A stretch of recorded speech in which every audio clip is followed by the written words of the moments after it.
asalaamaaleykum sama gaay maa ngi leen di nuyu bu baax a baax di leen jox seen wàccuwaay waa ji ngeen di gis nii mooy ISO Speed benn influenceur afro américain bu mag a mag la te chaque année day def ay tournée def na tournée côté pays asiatique yi def na tournée pays européens yi def na tournée pays Amérique du Nord mu ngi nii di def tournée Afrique te nag si tournée Afrique bi dafa tànn 20 pays te si 20 pays yooyu Sénégal si la bokk. lii tax ñu def vidéo bi mooy ñi yore wàllu tourisme ñu mën koo yóbbu si ay place yoo xamante ne ni dafay attirer ay nit pour tourisme bu Sénégal mais nag dafa am lu xew. gis ngeen bu muy def tournée bi américains yi ñu ngi jooy yu metti si réseaux sociaux yi. américains yi ñu ngi jooy ay jooy yu metti si réseaux sociaux yi. balaa ma leen di décortiquer dara dinaa leen won benn vidéo seetaan leen ko ñu dellu si waat.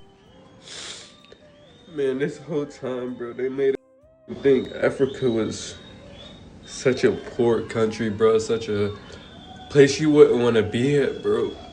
And Speed is single-handedly changing my perspective on life. Like the music in Africa, the culture, everything, every single aspect of Africa just makes my insides feel so good, bro. And it makes me just want to leave America. Bro, I feel like America is the trap.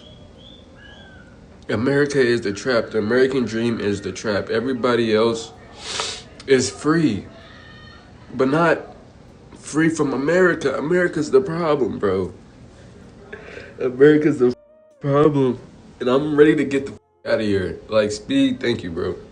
Thank you. comme ni ngeen ko déggee nii léegi afro américains yi yëpp ñu ngi def ay live ñii di def ay vidéo di jooy mais lan la ñuy jooy ñu ne kon africains yi dekkuñu ci kaw ay garab quoi kon Afrique am na ay immeuble kon Afrique am na ay oto parce que ñoom foofu ci Amérique dañoo considérer africains yi ba léegi Afrique nit yi ci àll bi la ñu dëkk quoi di lekk ay xob seen yére yi ay xob la amuñu lu ñu lekk amuñu lu ñu naan amul ay oto ñenn ñi sax dem nañ ba ne kon Afrique am na internet 2026 ñu ne kon Afrique am na internet parce que dañoo def ci seen bopp yi foofu Afrique mii nga xamante ne nii yéen peau noire yi Afrique mii ngeen bàyyeekoo tekki woo leen dara doo leen dara amoo leen ay oto amoo leen ay étage amoo leen internet amoo leen dara amoo leen ko léegi ci génn ISO Speed bi dafa génnee lu bare keroog bu mu demee Tanzania bu mu demee Angola bu mu demee Afrique du Sud dañu ne waaw kon Afrique am na ay immeuble ay étage quoi kon africains yi dañuy sol ay yére déggal wax yi soo déggee wax yi rek nga xam ne doesn't make sense bro parce que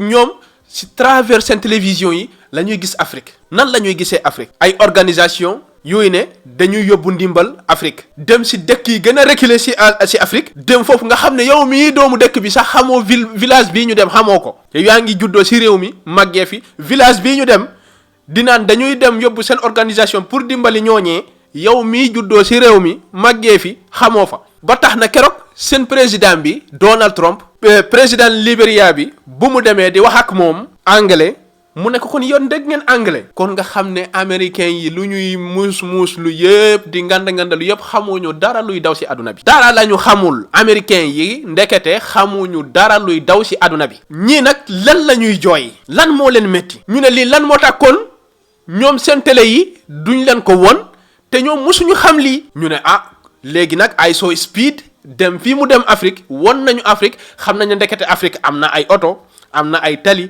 am na ay immeuble nit ñi dëkkuñu ci kaw garab yi ñun léegi bëgg nañ dem Afrique beneen vidéo bi ma leen di tegal déglu leen ko. Y'all probably wondering why I'm crying. I've been watching Speed streams and I'm seeing all the love that he's getting in Angola. He's in South Africa and he's getting massive amount of love, and the way that he was treated in Europe was disgusting.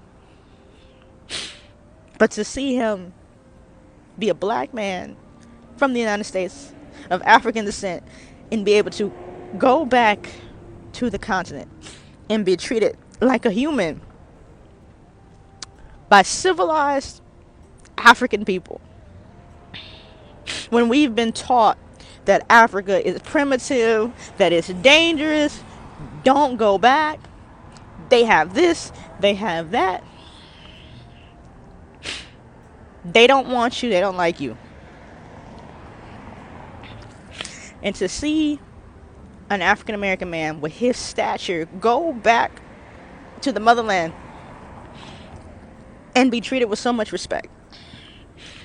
soxna si li mu wax nii dinaa leen ko tekkil pour ngeen mën a comprendre mu ne am na déception bu rëy te am na mbégteel si benn côté bi mu ne à travers ISO Speed ñëw bii mu ñëw Afrique won na ko lu bari parce que gis na ISO Speed bu mu demee Europe ñu ngi koy traité golo di ko saaga di saaga couleur de peau am mu ne waaye bu mu ñëwee Afrique gis na ne africain yi ñooy mbokkam ñoo ko bëgg mu ne ñoom lan moo tax lii xamuñu woon lii mu ne ñoom dañ leen di wax ne africain yi ay nit yu bon lañu kon jarul ngeen di delluwaat Afrique pour ngeen mun a continuer toog foofu ak ñoom ñu mun a leen yeewu bu mu jaam loolu moo tax ñu ne leen Afrique tekki wuñu dara africain yi si àll ba la ñu dëkk africain yi ñoom ak malay ñooy fanaan africain yi ñu bon lañu loolu moo tax ñëw bii nga xamante ne nii mooy ISO Speed ñëw na ko fii si Afrique dina révéler lu bari si bopp afro américain yi nekk si Amérique ñun nag Sénégal lay wax nañu delluwaat wonewaat suñu image à travers ISO Speed mi war a ñëw Sénégal ISO Speed streamer bu mag la suy def live du ay 1000 personnes ay 100 000 personnes ñoo koy seetaan de déedéet ay millions yi doomu aadama ñoo koy seetaan ay millions doomi aadama ñoo koy seetaan te duñu ay américain rek comme ñun Sénégal sooy def sa live ay sénégalais ñoo lay seetaan parce que ñoom ñoo dégg li ngay wax mais moom pays asiatique yi dañ koy seetaan européens yi dañu koy seetaan américains yi dañu koy seetaan ñépp a koy seetaan adduna bi yépp a koy seetaan fii nag mun nañ fi jaar pour ñu mun a booster lii nga xamante ne nii mooy suñu secteur touristique bul leen ko nekk di ko won lu ñàkk fayda te di waa ji nag téyewul làmmiñam streamer la te dafa rëy làmmiñ te dina demaat defaat live wax dëkk bu nekk lan la fa jëlee cay sénégalais yi te ngeen bañ maa teg gàcce waa ji yàgg naa abonné si moom de yàgg naa ko suivre trop moom ak Mr Beast dama leen di seetaan bu baax a baax youtubeur yi gën a mag si Amérique mooy Mr Beast ISO Speed si la bokk ISO Speed si streamer yi gën a mag si Amérique si la bokk kon nag bii pa xam naa ne moom doo leen ma gàcceel di dem di indi ay bongomaan yak korong ay kankurang fale yóbbu leen ko si secteur yi ngi di attirer touristes yi pour ñu mun a ñëw Sénégal te nag afro américain yi fu mu nekk nii ñu ngi jóg tembe pour ñibbi si Afrique bu mu leen bett mukk nag benn américain jógee fale Amérique ñëw fogg seen kër ñu ne ma mu ne la fii laa dëgg naa yow yaay sama maam wala yow yaay sama baay loolu moom yàggatul dara dina am te bu boobaa na ngeen xam na ngeen di waxee bu leen bett mukk ay afro américain jógee fale si Amérique ñëw ba seen buntu kër fëgg leen ne man ak yow ñoo bokk ndey ak baay yow yaay sama maam ñibbisi naa maa ngi fii Sénégal loolu moom bu mu leen bett léegi nag nañu ubbi suñu xel yi xam nan la ñuy doxalee ak moom won ko secteur yu baax yi lii moom mun na doy comme conseil gars yi ngeen partagé ko bu baax a baax parce que lu am solo dañu koy partagé ngeen wax ma seen xalaat ci commentaire bi su ñëwee Sénégal su boobaa dinaa def vidéo incha allah pour ma mun leen wax lu bari incha allah parce que xam naa ne maa leen gën a dégg anglais bi moom maa leen ko gën a dégg képp ku seetaan vidéo bi ba fii bul fàtte liker partager vidéo bi bu baax a baax maa ngi sant di gërëm samay abonné à la prochaine incha allah jaa ngeen jëf.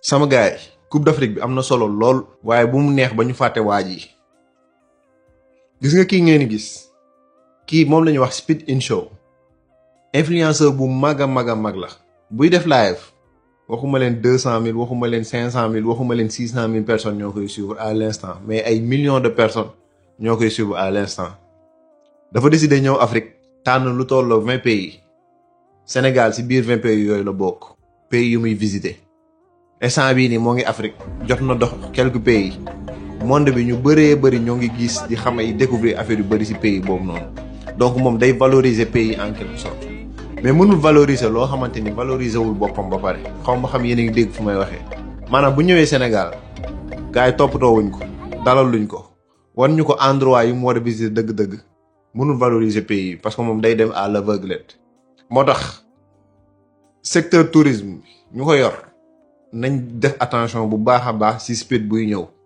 ñu xool kuñ koy booleel fuñ koy yóbbu ak affaire yooyu noonu pour valoriser suñu dëkk ndax ñu koy suivre dafa bëri international il est mondial ce gars là monde bi ñu koy suivre dafa bëri torop te bu ñëwee si dëkk bi dina refléter yu bëri dina am yu bëri yi nga xamante ne dina ko yokk si dëkk bi muy tourisme ak secteur yu bëree bëri donc gars yi def leen attention bu baax a baax si Venus Speed In Show ngeen préparé ko loolu daal laa moon lu ma lancé rek pour gars yi mën see bàyyi xel match Sénégal ma ne nag yàlla nañ leen dóor 5-0 teg leen pression bu méttee dominer leen à 100% ne leen amin jàlle jë Après avoir pleuré, les Américains s'excusent auprès des Africains, surtout les Africains qui sont allés immigrer aux États-Unis et à qui ils ont mené la vie dure en croyant que c'était des singes, c'était des gens qui revenaient des forêts, c'était des gens qui n'étaient pas civilisés, donc ils s'excusent. On a même le père de Aisha Speed qui pleure en voyant l'accueil que son fils a reçu en Afrique.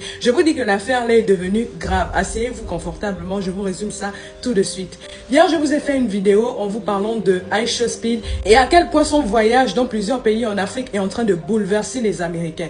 Il fallait ça. Il fallait qu'un Américain qui soit populaire, un afro-descendant revienne au pays pour montrer la réalité du continent. Parce qu'il est tellement suivi que les gens qui le suivent ont aussi vu en même temps ce qui se passe réellement. Ce qu'on leur montre de l'Afrique, c'est une image biaisée. On leur montre que des images dégueulasses de l'Afrique, des images que même nous, en tant qu'Africains qui vivons en Afrique, on ne voit pas. Parce que quand c'est chez nous, ils emmènent le côté glamourisé de l'Occident en montrant les gratte-ciel, les trucs comme ça. Alors que de part et d'autre, il y a la richesse et il y a la pauvreté. Ce qui fait en sorte que nous, on se croit inférieurs et eux, ils se croient supérieurs. Nous, au moins, il y a nos frères qui sont déjà en Occident, qui nous montrent les réalités et tout, en disant que c'est pas comme ça que ça se passe ici. Il y a aussi la pauvreté. Mais eux, de leur côté, tellement ils voient l'Afrique comme la merde, ils n'ont pas l'habitude d'y aller. Donc, ils ne s'intéressent même pas. Et même leur Internet, ils sont juste là pour faire ce qu'ils ont à faire leurs jeux, faire leurs vidéos, regarder leurs films et tout, mais sans jamais s'intéresser à l'Afrique. Il y a des vidéos sur lesquelles je suis tombée ce matin où il y a des Américains qui demandent pardon aux Africains. Surtout les Africains qui sont venus en Occident et à qui ils ont mené la vie dure. Ils disent de leur pardonner, ils étaient ignorants. Eux-mêmes, ils en veulent même au système de les avoir menti. Moi, je vous ai dit que c'est dans notre génération. Nous sommes bénis.